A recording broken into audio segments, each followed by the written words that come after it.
رغم ان قلبي انكسر، بنزف مسا وصباح.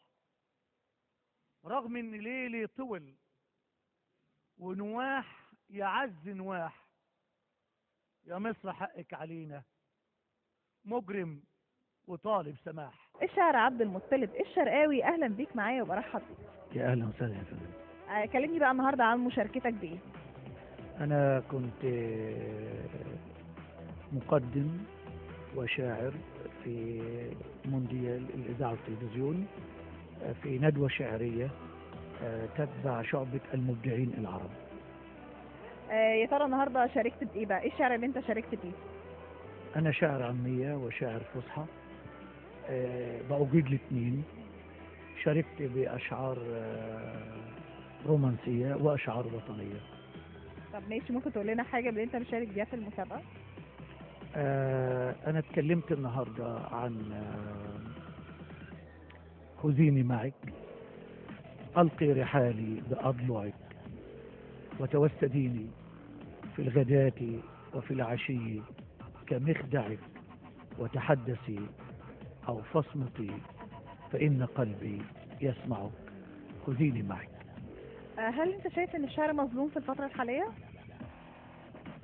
دولة الشعر فقدت سلطانها،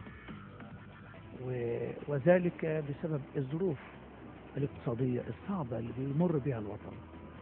أعتقد أن صراخ المعدة يغطي على كل الأصوات. فالشعوب الجائعة لا تبحث عن ثقافة بقدر ما تبحث عن لقمة العيش المرة. انا بشكر حضرتك جدا، واتمنى المزيد في نجاح وتقدم. أنا اللي شاكر لقناة أونس، وشاكر لحضرتك ولإدارة المهرجان. وأنا كنت سعيد كل السعادة بالمشاركة في هذه الاحتفالية، لأن أنا أجد أن الثقافة أحد الأسلحة القوية لاستنهاض همة الشعب، ولبيان أن الشعب المصري شعب لا يموت،